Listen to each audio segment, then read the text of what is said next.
A un año de presentarnos en el foro público con la elemental pregunta de ¿dónde está mi maestro?, la respuesta sigue pendiente.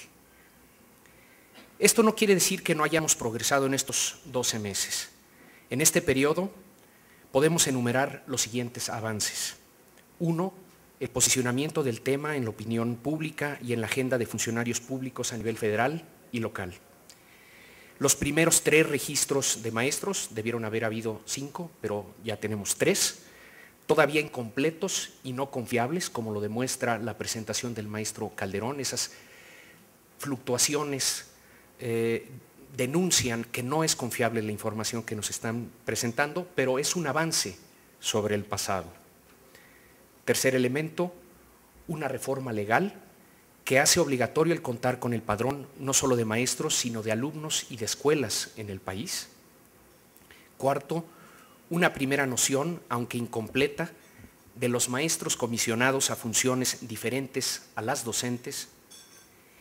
Y 5, tener una idea más clara de todo lo que nos falta avanzar para contar con un verdadero padrón magisterial.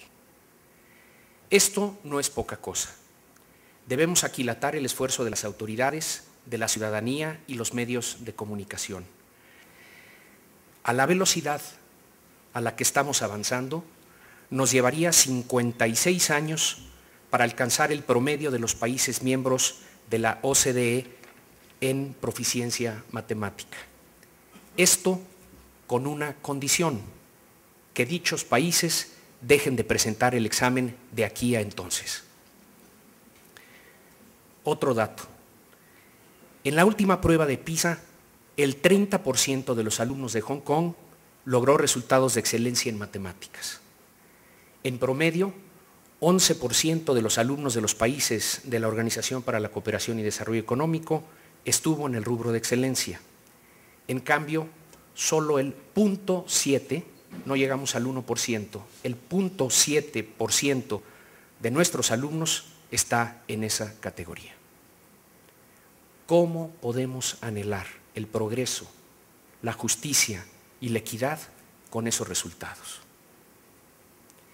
Y lo más increíble, estamos en el año 2011 y no sabemos cuántos maestros hay en nuestro sistema, si van a clase, cómo se desempeñan, si están comisionados, si merecen ser promovidos, si requieren de mayor preparación. Lo primero es lo primero. Y para poder impulsar reformas estructurales educativas, sobre todo la tan anhelada profesionalización magisterial, es indispensable contar con un padrón confiable de maestros. Los concursos de maestros y directivos, la evaluación universal, la carrera magisterial, todos los temas torales de la reforma estructural educativa deben fincarse en la información confiable que nos debe proveer dicho padrón. De ahí que no podemos cejar en nuestra búsqueda de contar con el padrón. No es un prurito coyuntural, es la piedra fundacional sobre la que tenemos que construir el nuevo sistema educativo mexicano. Para ello, hacemos los siguientes exhortos y propuestas. A la Secretaría de Educación Pública le exigimos hacer público el padrón de maestros, como lo mandata el Congreso, cada 3 meses. Inclusive, mediando petición expresa de Mexicanos Primera, la Secretaría no entregó el padrón correspondiente al primer trimestre de este año. Creemos que ello se debe más a la ineficacia que a la mala fe. Sin embargo, dicha negligencia es inexcusable ante la gravedad del asunto. Le pedimos a la SEP publicar estos registros. A la misma Secretaría de Educación Pública, a la Secretaría de Hacienda y a los legisladores, y así lo comentó ya Estela antes que yo, les pedimos encontrar mecanismos de sanción económica para los estados que no provean la información en tiempo y con la calidad que se les ha requerido para conformar el padrón nacional. Esto es indispensable. Que les duela incumplir en educación y en otros temas. 3. A los gobernadores les exigimos que se tomen en serio el proceso.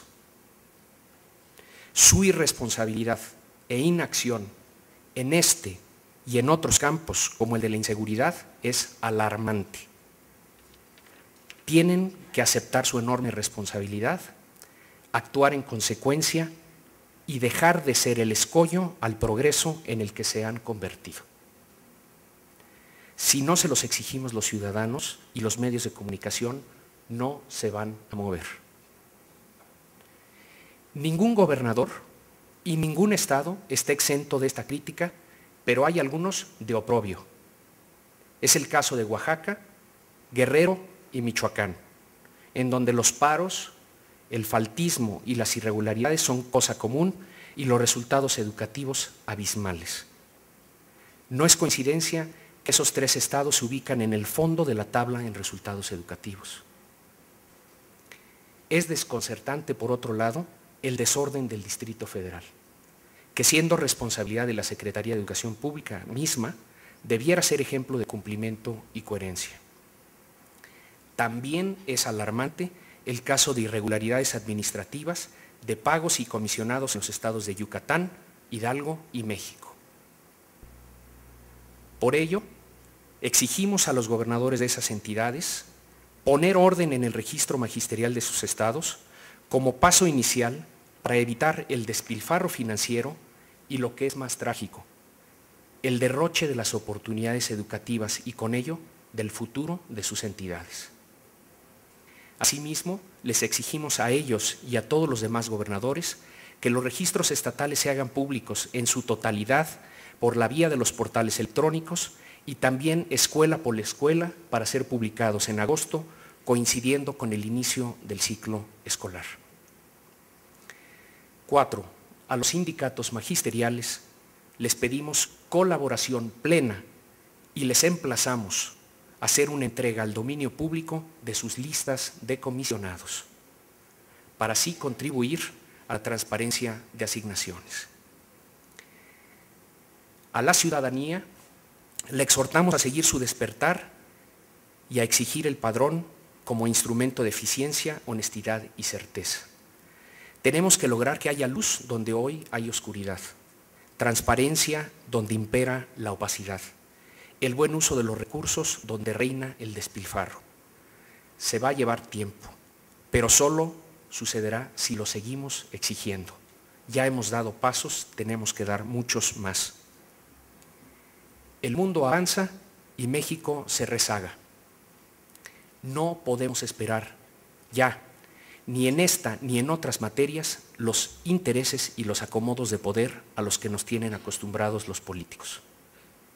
A México le urge el cambio en seguridad, en Estado de Derecho, en democracia participativa, en competitividad económica y sobre todo en educación.